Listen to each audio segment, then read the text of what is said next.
मंडळी नमस्कार.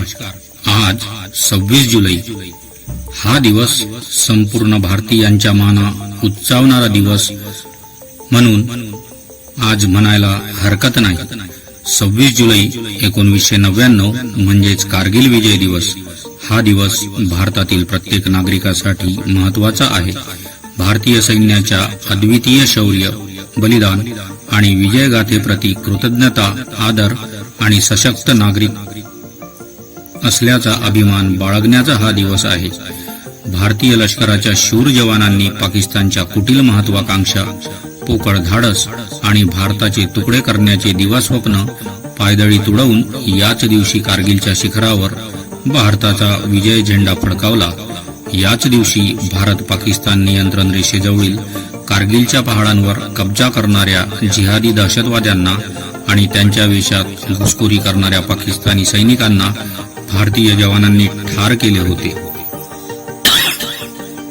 अणुहल्ल्यासारख्या गंभीर संकटाची भीती दाखवूनही भारताला घाबरवता येणार नाही याची जाणीव साऱ्या जागतिक समुदायाला करायला लावणारा हाच तो दिवस.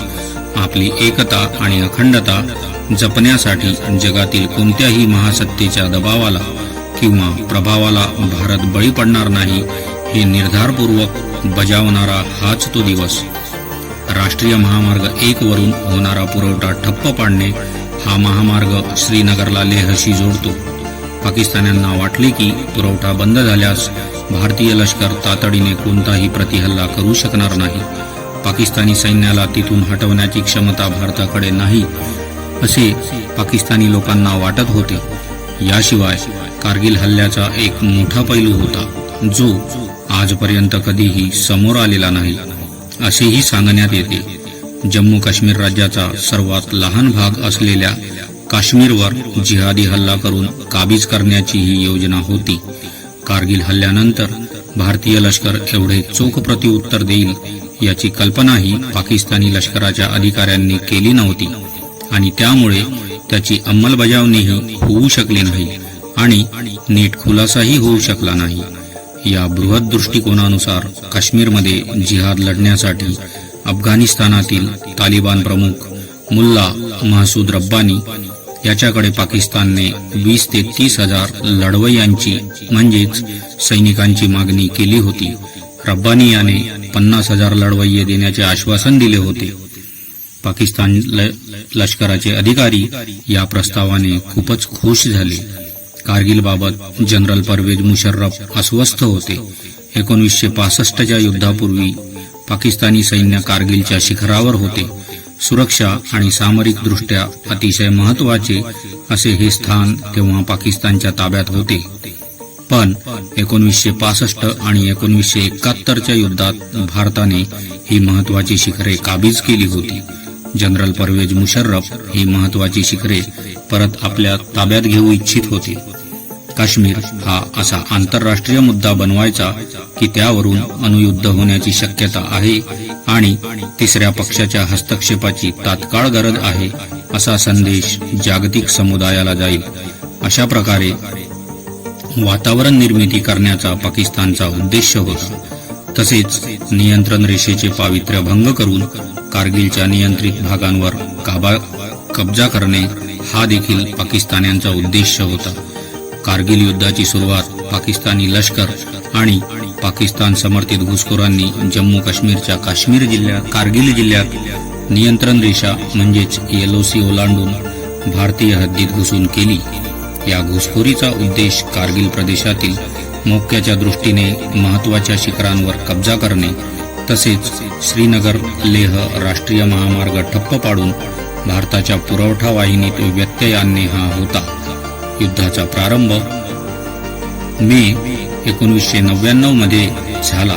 भारतीय लष्कराला स्थानिक मेंढपाळांकडून शत्रूच्या घुसखोरीची माहिती मिळाली. प्राथमिक तपासानंतर शत्रूने अनेक उंच शिखरे काबीज केल्याचे भारतीय लष्कराला आढळून आले. हे समजल्यानंतर भारतीय लष्कराने हा भाग पुन्हा आपल्या ताब्यात घेण्यासाठी ऑपरेशन विजय सुरू केले.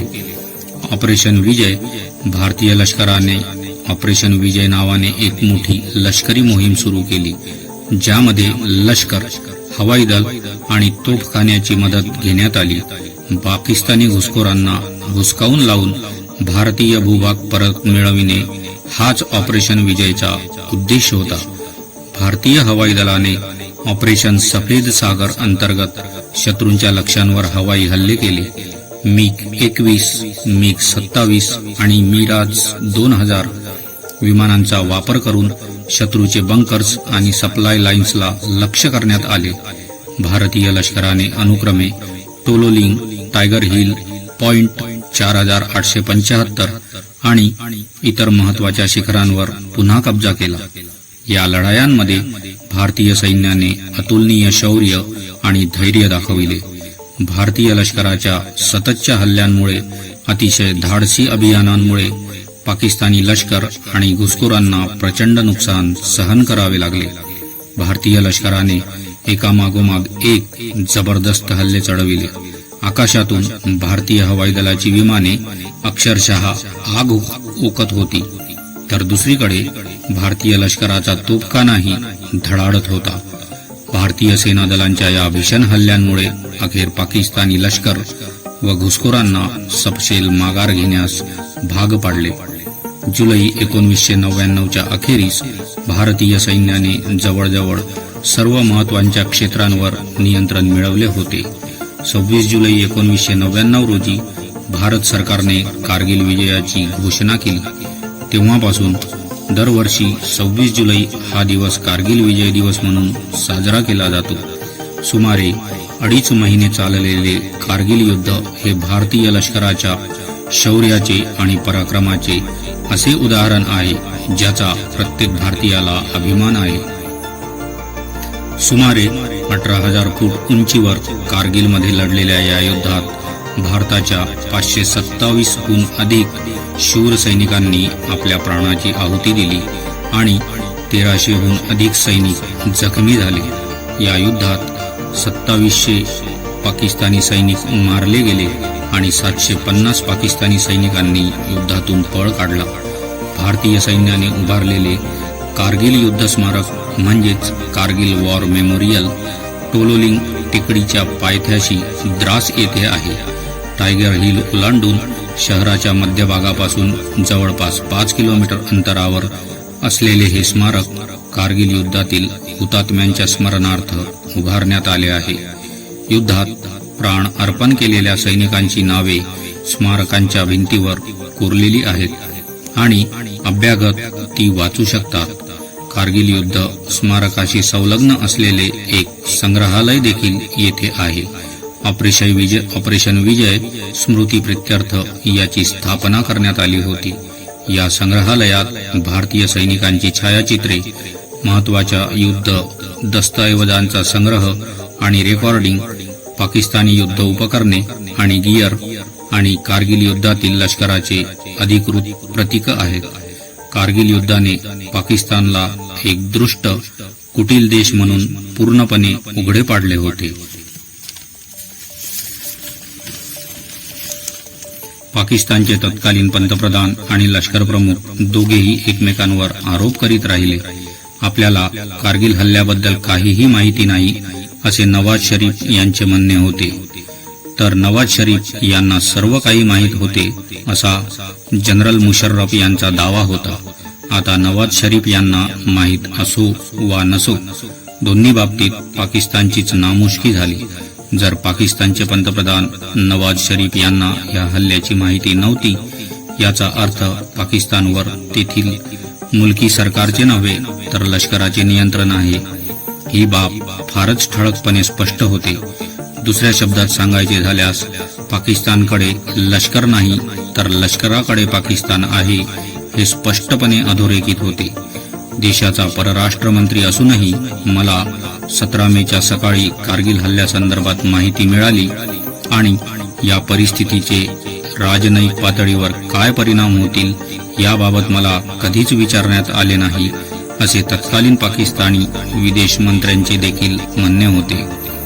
पाकिस्तानी सेना दलात एवढी अनागोंदी माजली होती की पाकिस्तानचे तत्कालीन ॲडमिरल फैसुद्दीन बुखारी यांनी थेट मुशर्रफ यांनाच विचारले होते की मला या मोहिमेची कोणतीही माहिती नाही. पण मी विचारतो की एवढ्या मोठ्या मोबिलायझेशनचा उद्देश काय? आम्हाला अशा एका निर्जन जागेसाठी लढायचे आहे जी तशीही आम्हाला हिवाळ्यात सोडावीच लागेल. यावर मुशर्रफ यांच्याकडे काहीही उत्तर नव्हते. संपूर्ण जगासोबतच पाकिस्तानचा मित्रदेश असलेल्या चीननेही पाकिस्तानला कारगिल शिखरांवरून आपले सैन्य मागे घेण्यास सांगितले होते. कारगिलच्या पहाडांवर मुजाहिद्दीन लढत असल्याचे पाकिस्तान सुरुवातीला सांगत होता. पण जागतिक दबावामुळे जेव्हा पाकिस्तानला आपले सैनिक माघारी बोलवावे लागले तेव्हा पाकिस्तान पुन्हा एकदा उघडा पडला. पाकिस्तान मुजाहिदीनवर नियंत्रण ठेवू शकतो हे जगासमोर उघड झाले. यातून काश्मीरमध्ये मुजाहिदीनांच्या नावाखाली पाकिस्तानच दहशत पसरवत आहे ही गोष्ट जगाला स्पष्टपणे कळली.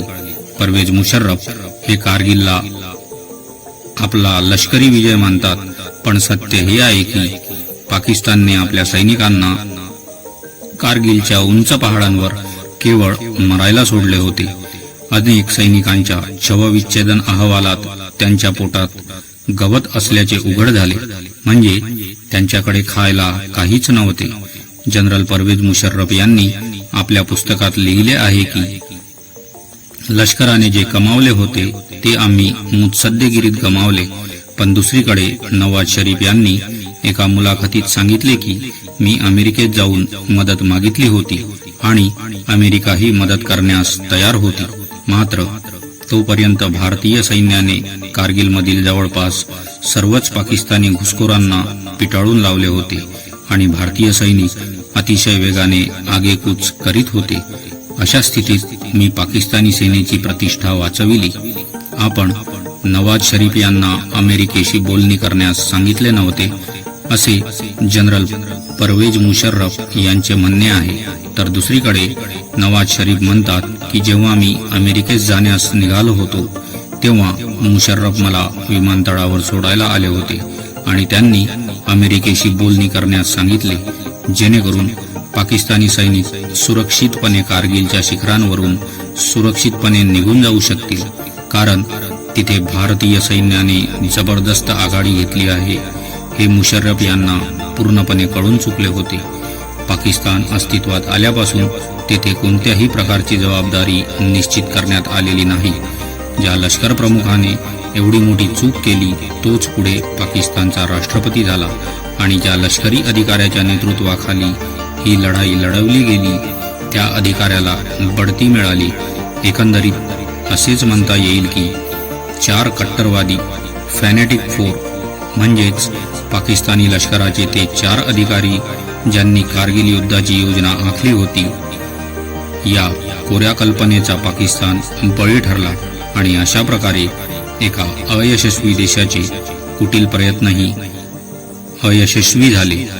मंडळी, आपल्याला आपल्या भारतीय सैनिकांवर कायमच अभिमान राहावा असा हा 26 जुलै म्हणजेच कारगिल विजय दिवस हा सर्व भारतीयांनी आपल्या स्मरणात ठेवला पाहिजे.